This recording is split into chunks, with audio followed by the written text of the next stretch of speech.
Hello my dear students. तो बच्चों, आपका पेपर आज हो गया है मराठी का। जो बच्चे उर्दू मीडियम से पढ़ रहे हैं उनका 40 मार्क्स का था, तो पेपर हो गया है। आई होप कि आप सभी ने पेपर बहुत अच्छे से लिखा होगा। जो जो मैंने ग्रामर दिया था उसमें से बहुत सारा ग्रामर भी था, और जो राइटिंग स्किल में मैंने बताया था विनंती पत्र और जो निबंध लेखन मैंने बताया था वही आज पेपर में आया था।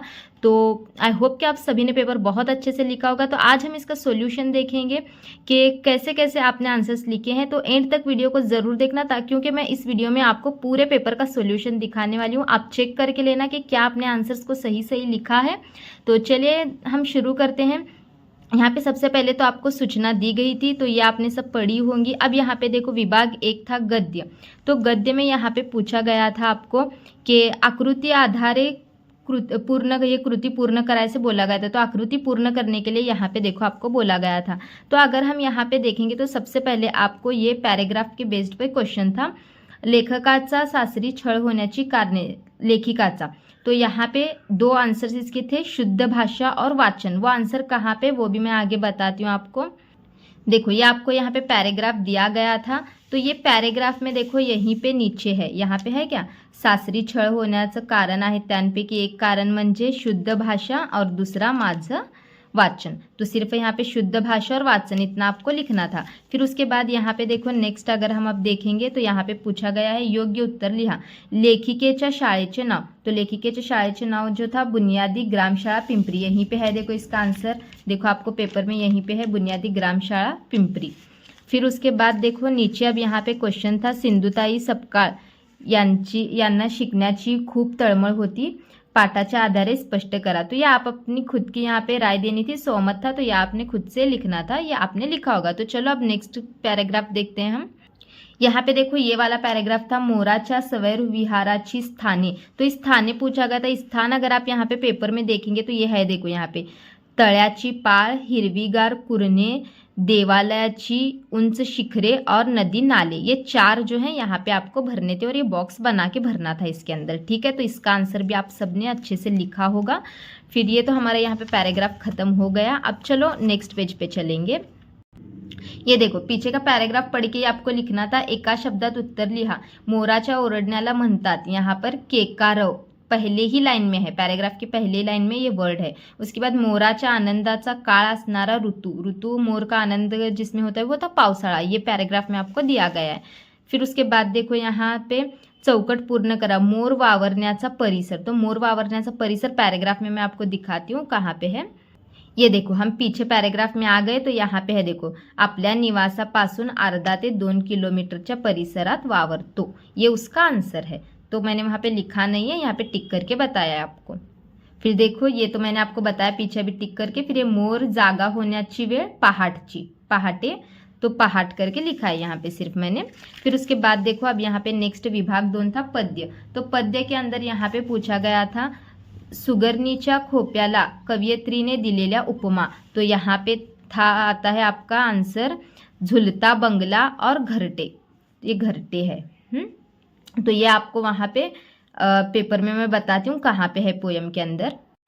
ये देखो यहाँ पे दिया गया है झुलता बंगला, और यही इसमें मतलब इसके झाड़ को जो लटकता है वो इसका घर करके हम इसको यहाँ पे मैंने लिखा है। तो यहाँ पे ये 2 आंसर्स इसके कंप्लीट हो गए। तो पोयम पर इतना था।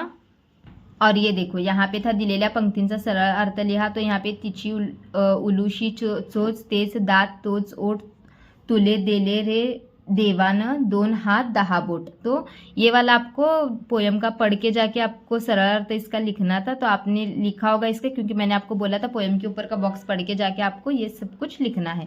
तो जो जो अभी यहाँ पे आगे का मैं सब कुछ बताती हूँ। तो ये देखो यहाँ पे कवितेच्या आधारे दिलेल्या सूचनेनुसार कृती करा। तो यहाँ पे योग्य पर्याय निवडा, तुमचे बाहू स्फुरण पाव द्या। तो इसका आंसर आता है सी, ठीक है, देशाकडे ये है। फिर उसके बाद नेक्स्ट क्वेश्चन यहाँ पे था, कवीच्या मते उत्सुकलेल्या हातांनी कराव्याची गोष्ट। तो इसका आंसर है बी, देशाच्या प्रगतीसाठी कार्य करावे। तो ये इधर साइड की पोयम जो है इधर के पेज पर थी, वो पोयम पढ़ के वहाँ पे आपको करना था। ये देखो ये यहाँ पे आपको पोयम जो है दी गई थी ये सब कुछ। तो इसका सरल अर्थ भी लिखना है आपको आगे। ये देखो यहाँ पे दिलेल्या पंक्तींचा सरळ अर्थ लिया, तो ये कविता का ही लिखना था आपको सरल अर्थ। तो मैं यहाँ पे सहमत और सरल अर्थ तो अब नहीं दिखा रही, मेन जो है उतना मैं आपको बता रही हूँ, चेक करके लेना। अब ग्रामर मेन है यहाँ पे। तो यहाँ पे देखो इम्तियाज मी तुझ्या पाठीशी आहे है तो कौन सा काल होगा, वर्तमान काल। मैंने आपको बोला था पैटर्न सेम यही रहेगा, ऐसे ही क्वेश्चन आएंगे, सिर्फ थोड़ा सा सेंटेंस चेंज हो सकते हैं। ये देखो आता चिंदी नावाची चिमणी उडून जाणार है यहाँ पे, तो क्या आएगा इसका, भविष्य काल। फिर आप देखो उसके बाद नीचे आते हैं योग्य जोड्या जुळवा। तो यहाँ पे जो है जोड्या जुळवा प्रश्न था, झुंबड़ उड़ने यानी कि गर्दी होने, और जीव पाड़ प्रेम करने यानी कि खूब प्रेम करने, ये भी मैंने दिया था आपको। देखो अब यहाँ पे देखो शब्द संपत्ति में समानार्थी शब्द लिहा आता है, बोला था मैंने आकाश, आकाश का और एक समानार्थी शब्द नभ आता है।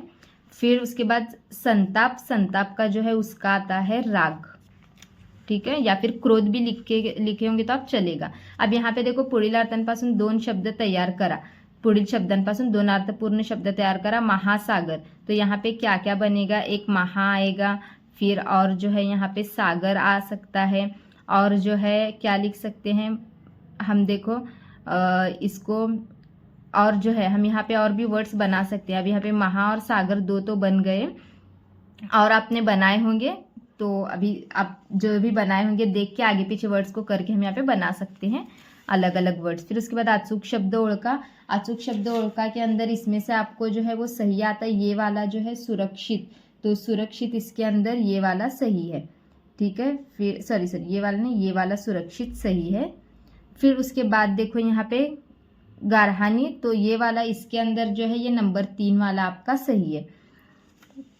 फिर उसके बाद यहाँ पे विराम चिन्ह जो है, विराम चिन्ह ओळखना था, तो इसको हम क्या बोलेंगे, स्वल्प विराम, तो ये भी दिया था मैंने, स्वल्प विराम। और ये जो है इसका क्या था, उद्गारवाचक यहाँ पे चिन्ह था, तो ये उद्गारवाचक चिन्ह भी मैंने दिया था, ये आपने लिखा होगा उद्गारवाचक चिन्ह। तो अब चलो नेक्स्ट थोड़ा सा और एनालिसिस करते हैं आगे का। ये देखो यहाँ पे पत्र लेखन था, तो पत्र लेखन के अंदर यहाँ पे विजय शिंदे, तो ये सब कुछ नीचे आता है, मैंने आपको बोला था अपना नाम पता। और यहाँ पे देखो आया है विनंती पत्र, विनंती पत्र का मैंने आपको पैटर्न दिया था, कल बताया था, विनंती पत्र कंपलसरी रहता ही रहता है, तो आपने दोनों में से कोई भी पत्र किया होगा तो आपको मार्क्स मिल जाएंगे। तो पत्र आपने लिखा होगा, मैंने जिस तरीके से पैटर्न बताया था वैसे, क्योंकि अब मैं यहाँ पे पत्र तो नहीं लिख के बताने वाली क्योंकि बहुत बड़ा होता है अब वो, तो आपने लिखा होगा, मैंने कल पैटर्न बताया था। अब चलो आगे थोड़ा सा नेक्स्ट क्वेश्चन पे चलते हैं। ये वाला क्वेश्चन देखो यहाँ पे खालीलपैकी कोणती एक कृती सोडवा, तो मैंने यहाँ पे बोला था आपको कि पैराग्राफ देते हैं तो उसमें से क्वेश्चन्स बनाने होते हैं, और क्वेश्चन कैसे बनाने ये भी दिखाया था। तो यहाँ पे देखो प्रश्नांचा जन्म यहाँ पे जिज्ञासेतून होतो, तो यहाँ पे आप क्वेश्चन क्या तैयार कर सकते हो, प्रश्नांचा जन्म कोठून होतो, तो इस पे एक प्रश्न बना। यहाँ पे जिज्ञासा ही कोणत्याही शोधाची जननी असते, तो ये इस पर कुछ अट्रैक्टिव यहाँ पे प्रश्न नहीं बनता, तो ये नहीं बनाएंगे हम। यहाँ पे जिज्ञासा ही ज्ञानाची गंगोत्री असते, तो यहाँ पे आप क्या लिख सकते हो, जिज्ञासा ही ज्ञानाची काय असते, ऐसे प्रश्न बना सकते हो। उसके बाद देखो प्रश्नांच्या माध्यमातून ज्ञान संपादन घडून येते, तो यहाँ पे क्या प्रश्न बनेगा, प्रश्नांच्या माध्यमातून काय घडून येते, तो ऐसे यहाँ पे 3-4 प्रश्न बनाने थे, जो मैंने आपको बोला था बनाने के लिए इजी होता है। और जाहिरात लेखन, बातमी लेखन, कथा लेखन, ये उसी को और था सब, तो ये नहीं भी क्या होगा तो आपने चलेगा, प्रश्न बनाया होगा तो ठीक है। अब यहाँ पे देखो खालीलपैकी कोणत्या एका विषयावर निबंध लेखन करा, तो देखो बच्चों यहाँ पे मैंने आपको आवड़ता सन के बारे में ही आपको बताया था, और वही आया है, देखो यहाँ पे आवड़ता सन, तो आप निबंध लेखन भी आपने लिखा होगा अच्छे से, क्योंकि मैंने जो एग्जाम्पल आपको बताई थी वही आई है यहाँ पे, तो निबंध लेखन। और इसको और था शाला, तो ये कुछ नहीं करना, निबंध लेखन ही आपने किया होगा, ठीक है। तो अब अगर इंग्लिश का चाहिए तो जल्दी जल्दी से कमेंट करना है इंग्लिश के पेपर के लिए, क्योंकि आपके लिए मैं इंग्लिश के लिए एक राइटिंग स्किल की वीडियो, एक जो है ग्रामर की वीडियो, और एक जो है पूरे ट्रांसलेशन की वीडियो, एक एप्रिसिएशन की वीडियो, इस तरीके से बहुत कुछ मैं इंग्लिश में लेकर आने वाली हूँ। लेकिन हाँ, उसके लिए जल्दी जल्दी से कमेंट करना है कि आपको अब कौन कौन सी वीडियोस चाहिए, तो जल्दी से कमेंट करो, और वीडियो को भी लाइक शेयर और सब्सक्राइब कर देना। बाय बाय बच्चों।